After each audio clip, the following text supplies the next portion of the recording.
AI product manager is the hardest job right now in this market. In general, it's get paid 30% higher than traditional product management. However, even if there are large volume of product managers who want to transition into AI product management, but very few of them can make it. And was because majority of the AI product management job opening is asking for prior AI or product management experience. That become a lot of hurdle for many product managers out there.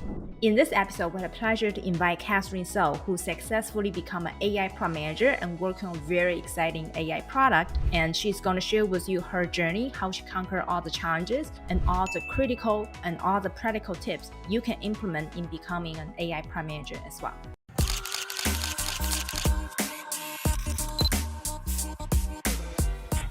Hey guys, this is Dr. Nancy Lee, a direct product featured in Forbes. I've helped thousands of people land the dream PM job offer in FAANG companies or unicorn startup and continue to get promoted as a product leader. In this channel, we'll talk about tech trends and free product management training. Like and subscribe, check out new video every Tuesday. Hi Kat, welcome to the show. Thank you. Thank you so much. Thanks for having me. And I'm so excited to really learn about your journey becoming an AI product manager. And as we also know, you already have prior PM experience. Now it's a brand new field to become AI PM. And you're also the only lead AI PM in your company creating amazing new AI features. And can you start to share with us regarding what's your background and how you get to where you are right now? So I came from a software development background. I started as front end developer early on in my career, eventually moving on into more product role. So I've done a business analyst. I was a product owner, and then eventually getting into product management. So I've been doing that for product management for some time, for about 8 years already. So I'm very well versed in the product lifecycle. And so just recently just transitioned into AI. This is awesome. Can you tell us a specific path becoming an AI PM? I was also aware based on your LinkedIn post that you were laid off last year. So how did you really come back not only to land a PM job, but also by becoming an AI PM? Actually, you did two steps within one shot. So how exactly you did it and what's your path to AI PM? Yeah, I was laid off in back in July of 2024, and it was very difficult to get back into the market. I've never experienced anything like it before, and I'm sure others are experiencing it too. Normally, in a regular market, if I look for a job, it will be in 2 weeks I would land an offer, and Yeah. it was unusual to be looking for a job still for 6 months, and then only landing just at most 3 interviews that whole time. So it took Mhm. a very long time to get interviews, prior to taking the product management accelerator course. I had only had 2 interviews, and it didn't go as far as the second round. So I didn't get chosen. Yeah, let's talk more because I do want to understand the latest challenges for other AI PM out there or product managers in general. Because it is a sad truth that on last year there's a lot of laid off and also it's quite competitive. Even like tier one company lay off employees. So during the job hunting process, and you mentioned you can only land a few interview opportunities. Can you tell us more? What eventually really helped out. And when you land few interview opportunities, I believe in your blog post on your LinkedIn, you talk about you took many different actions such as like mindset shift, different things. Can you tell us more how exactly that you start to have a comeback, especially only land like 2 interview opportunities earlier? Yeah, I went to go see a career mentor, and that really, really helped me to kind of really understand what my goals are in my career. Uh, Mhm. they had me take a Breyers. It's basically a personality test to understand your work ethic and basically how you would make decisions naturally. And so understanding that, I was able to kind of figure out, okay, this is what I could do, who I am, how I can, I guess you can say, showcase my personality in interviews. I also went to see a therapist because, you know, going through the job hunting process is very, it's tough, and it does a number on your confidence, and especially for someone like me who's been in the industry for more than 10 years. Hmm. uh, it was a lot because it's kind of like, okay, what did I do wrong? I got laid off, and why Yeah. did I get laid off?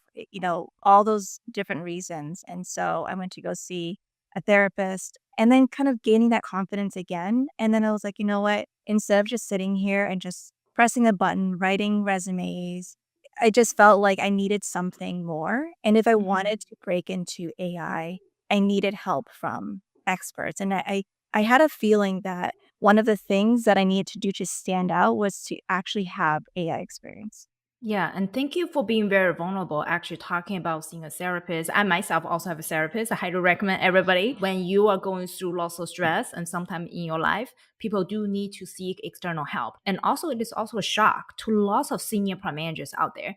And as you said earlier, in the past, people can just let job offers left and right. And nowadays, wow, what's going on? How come there's no interviews? Something's wrong with my application, experiences, different things. And I think a lot of senior PM out there is thinking about how can they use brand new strategies to start to land new opportunities.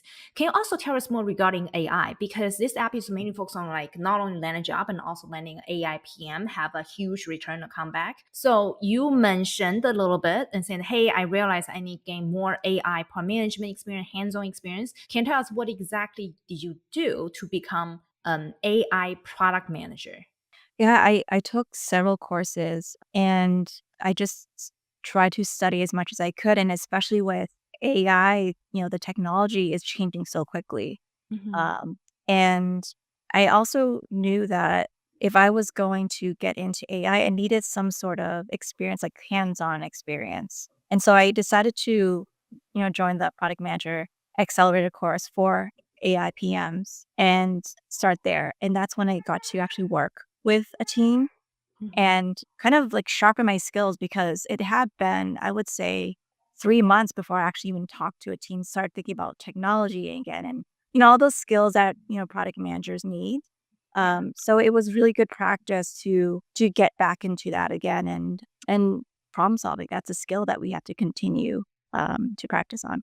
So Catherine, tell us more regarding the hands-on experience. I think lots of people has a lot of wrong assumptions. They thought, hey, if I want to become AI PM, let me take some theoretical classes regarding what is AI. But you said something quite different. You said, hey, I learned that I must gain hands-on experience to become AI PM. So how do you even find out you need hands-on experience? Why do you think you need it? How the employers react to it? And especially you mentioned your employer actually interviewed like over 100 candidates. They already have PM experience, but choose you to become the AI PM, actually the only AI PM in your company, which is currently core minor. Can you tell us more how you even know hands-on experience is important, how the recruiters even filter you in the interview process?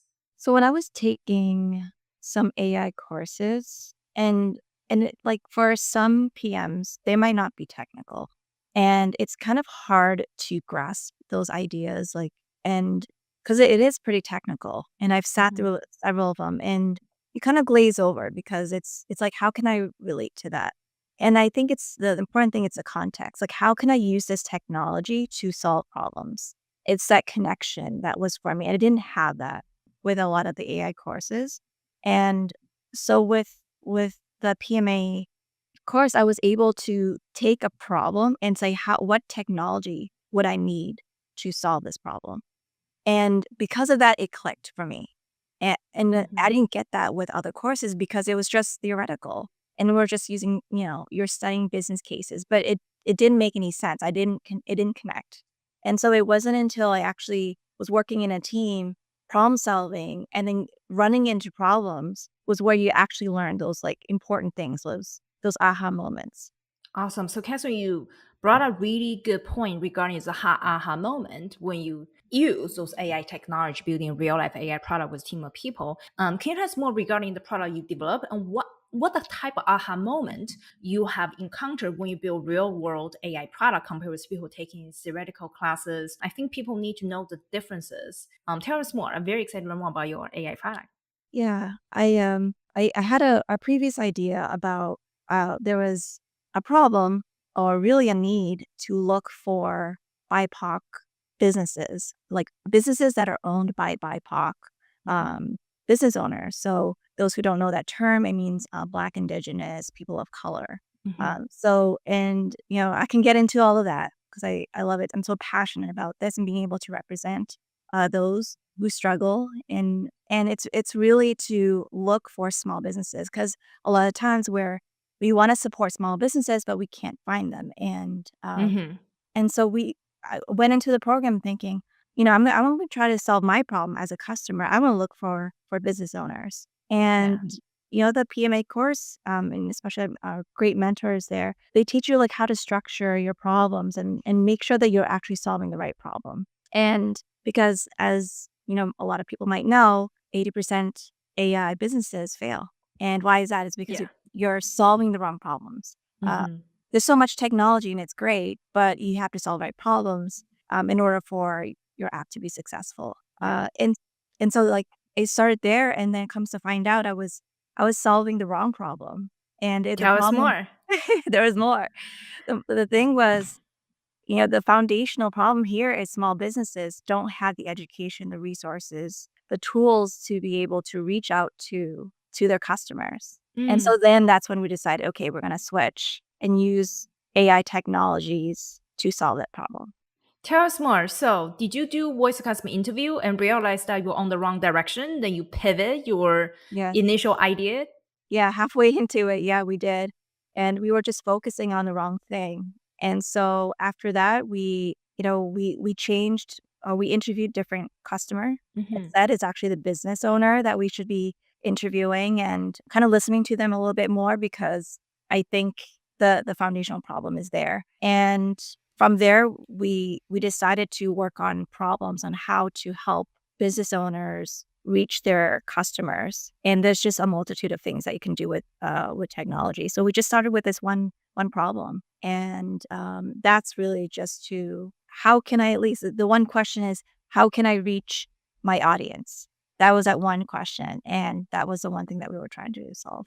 Mm-hmm. So tell us more. What kind of AI technology do you use to solve such problem, and how you reach your audience? So we did several things. We started with a recommendation system. Mm-hmm. Um, and this was to at least identify or validate that, that there were actual business Yeah. that was found in Google Business. And then we recommended for the business some competitors that were within their location or in their industry, and then say and look into their digital presence, the competitor's digital presence, say, well, looks like they've done this, this, and this in Mm-hmm. Twitter, or they have a really great presence in Instagram. You should also try doing the same thing. Here's the type of posts that they put out there, and just it's very, very personalized to the business. So that was something that we actually created. Tommy Nguyen is our data scientist genius, and he created a custom, system, that algorithm basically, to create something that's a lot more personalized to business owners.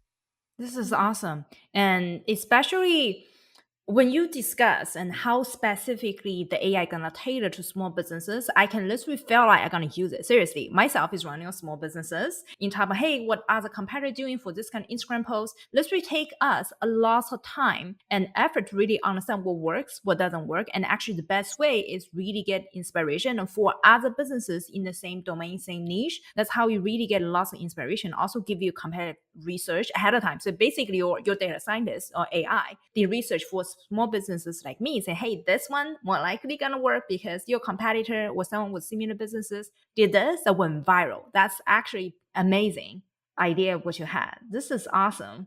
So now, Catherine, can you tell us more? So what is the aha moment? Is your aha moment is selecting the right technology, or your aha moment is more like, hey, I realized I was solving the wrong problem, and how those aha moment conversation actually help you during the interview becoming an AI product manager? So while I just remembered this moment where Mm. we ran into problems about the data to use, and this was something that I learned from other previous courses, that you have to choose where your data source is coming from, Yeah. whether it's free or not, right? And didn't realize that it was so important to start with the data first. Where are you getting the data? Is it even accurate? Yeah. And I think that was something that was critical to our decision making because we only had 2 months to build something, Hmm. and also we didn't know where to get it. And I think those problems have at the same time helped me interview for my employer. So like it was at the same time, it just kind of happened, and I just was like, oh, this is something that just happened to me last week. We had to switch where we're getting a data resource because we couldn't go on social. There's no way that we could get social media data from a small business owner if they need to connect, or like there has to be some sort of Yeah. API to get that information. We don't have that. It's going Hmm. to cost money. And so because of that, I mentioned that in the interview, and they were it was a panel interview, and they were really interested in that because not a lot of people can talk about a product that they're currently building. It's always something that's happened in the past on their resume. Hmm. And I think that's what helped me to kind of stand out of all those hundreds of candidates that apply for that job. I see. Actually, it's quite interesting problem trying to solve, given you cannot have the small business owner upload their data. So where did you find the data eventually solve the specific challenge? So we had to just kind of create this. It's almost kind of like a scoring system based on the best performing businesses in certain locations in each industry, and we kind of created some sort of kind of like this is the best list, right? Kind of like top list for Hmm. this industry in this location, and using that as a kind of like a north star for each and every one of those small businesses. This is So we started awesome. there. So, I mean, if we had more time, I think we would have been able to diversify our data source, maybe a little bit. Yeah, this is quite very exciting actually because the specific hook you had during the interview is, oh, we switch data source, and all the interviewer, even I'm the interviewer, like I'm the small business owner. So like, yeah, how exactly? I'm wondering. And you're right, most candidates when they study the theoretical models, oh, you can get data from there's 5 different places. In real life, it doesn't work. We need to be smart, and each individual case is quite different. Verify the data source and also structuring the data very different. We have other teams. What they learned actually was in AI PM Bootcamp. We're building AI interviewer, AI resume writer, AI chatbot, and the interviewer team literally was like, "Hey Nancy, you have 5 years of like training. You have recorded, but the AI wasn't able to tell." Who is Dr. Nancy Lee? Because all like female voices or different people talking, and they want to do those learning, fine tuning your model. They're like, what if they took students' voice and saw that was Dr. Nancy Lee and you train the model, the answer will be very incorrect, or at least not to my standard, right? So those are real life challenges people are facing. But for people when doing theoretical study, oh, there are 5 different places, go do it. It's like 1% of the entire battle you need to hit. This is like you hit the nail on the head. That's a perfect example. Cool. So, Kat, you also mentioned something quite shocking and new to me, actually. You mentioned last time saying that currently the years of experience of PM and also the brand of company doesn't matter anymore. So can you elaborate more, especially how those, for example, if you are working for famous company or you have 20 years experience, do you think those people have managed become AI PM, or is a new game moving forward? Tell us more. You brought a very shocking idea actually.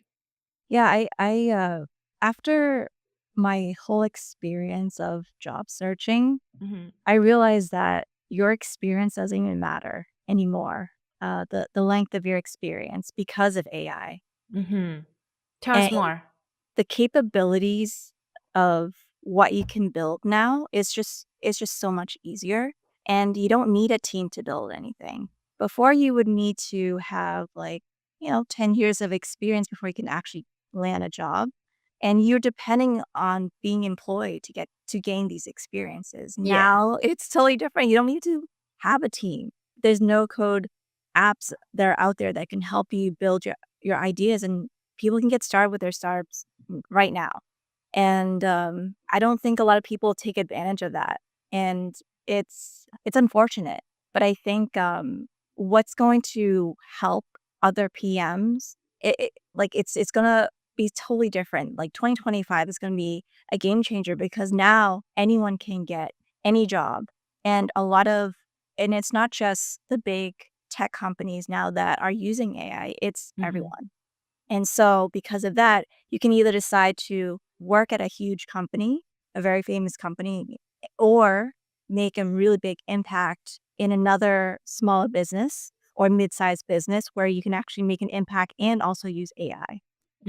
Exactly. Yeah, I think this let's really bring everybody back to the starting line of the AI race because AI is so new. And let's say you have 20 years experience working on traditional products, so you don't work on AI. So what? You don't even know where to get data in real life, as the example you talked about earlier, right? So their 20 years experience in product management was erased. And but of course, if you do have 20 years experience as a PM, probably easier for you to talk about how to do voice customer interviews, maybe collaborating with a team doing stakeholder management. However, all the hands-on experience as AI PM, everybody start from zero. So therefore, like as you said, which I totally agree, the bigger names, yes, same thing as for example, if you work at Google working on Chrome extension in the past 20 years, sorry, it had nothing to do with AI in the past. So you have to really learn how to use AI to optimize Chrome extension starting from today. So all your past 20 years experience start to become irrelevant, even if you Mm, got opportunity working with Google nowadays. That's also the reason you yourself kicking out all the competition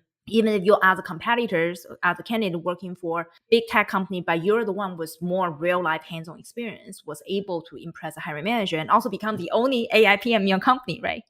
Yep. Yeah, I feel very lucky and still right now in just I can't believe that I was able to do it and really it's all about being prepared. And I think having that experience is going to help anyone. And I've been telling everyone this is just build something. It could be anything. It doesn't have to be a startup. It could just be a very small tool just to help yourself in task management or just some like really cool feature. There's so many fun apps out there that you can just try something and go from there. And I think if I were to try this again, I think I would have, especially with my job search, I think I would have started this course a lot earlier, and I think that would have helped me with interviews because it's not just about learning AI in this course. It's all about like interviewing and resume writing, and those are the skills that you kind of have to keep practicing, even as a senior role.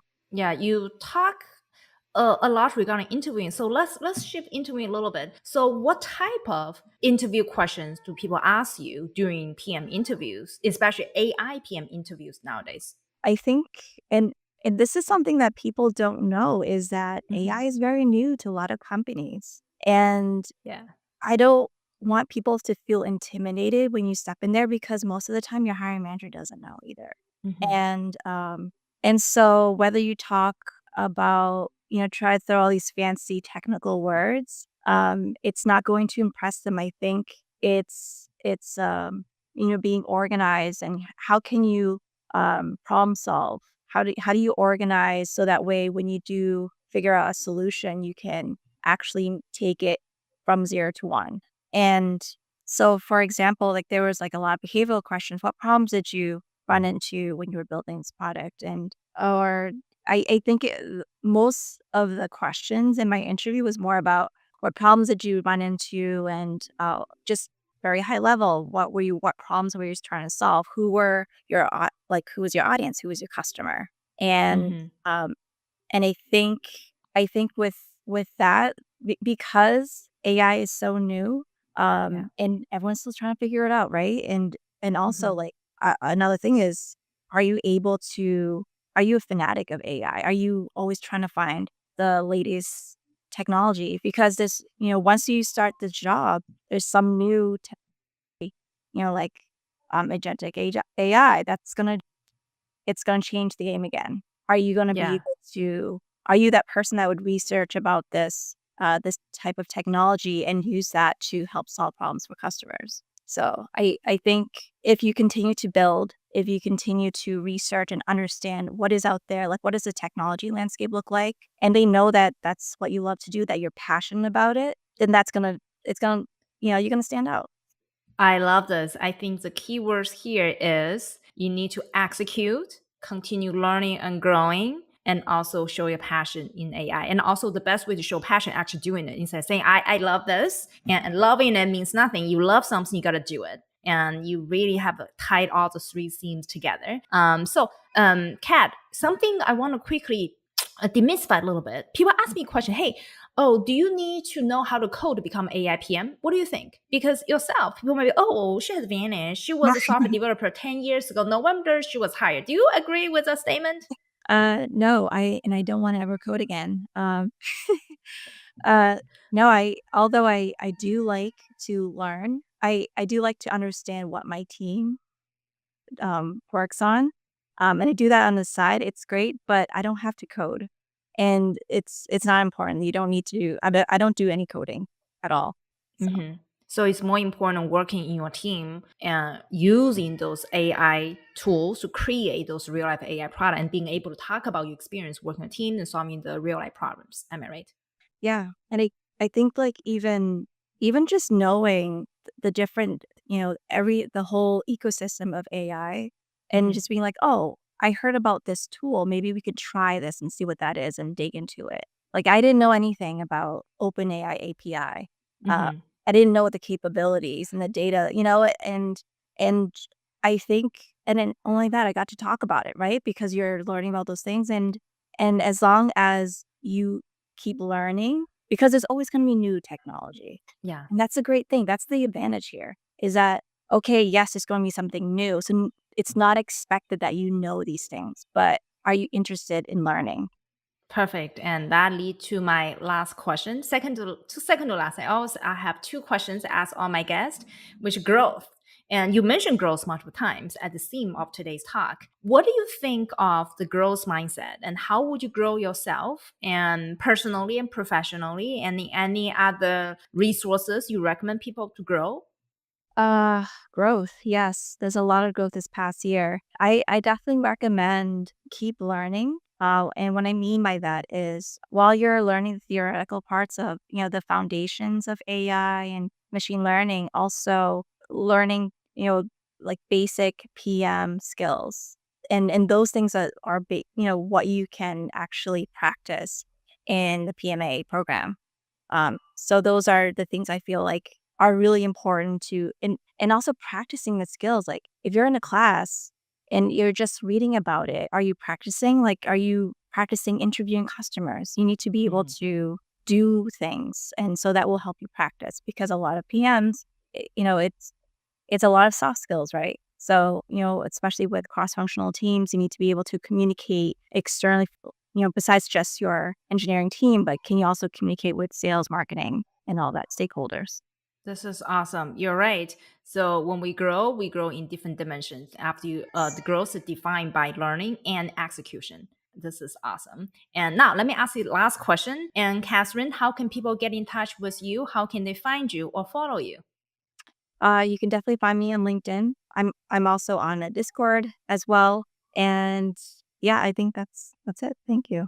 Great. We're going to link your LinkedIn in the description of the show note, and everybody feel free to follow Kat. And I believe Kat is going to publish lots of AI related learning and also notes for everybody on LinkedIn as well. So make sure to follow her. And for anybody who is interested in AI product management bootcamp to gain hands-on experience with a team of developer, data scientists, and designer and mentors all together, you can go to this website, go to the link in the description, download the syllabus so they can learn more about the program. Or you can also directly use our syllabus, DIY yourself to gain experience. And as long as you're gaining experience creating the amazing product that impact millions of people's life, that's the mission of PM Accelerator. Awesome. So thank you for joining us, Kat. So much insight shared during today's episode. Thank you. Thank you so much for having me. Awesome. So everybody, if you like all the amazing tips we shared today, make sure to like, comment, and subscribe to our channel and our podcast and YouTube channel, and join us in different kind of social channels to engage with us. This is Dr. Nancy Lee from PMAccelerator.io. I'm going to see you in our next episode right here.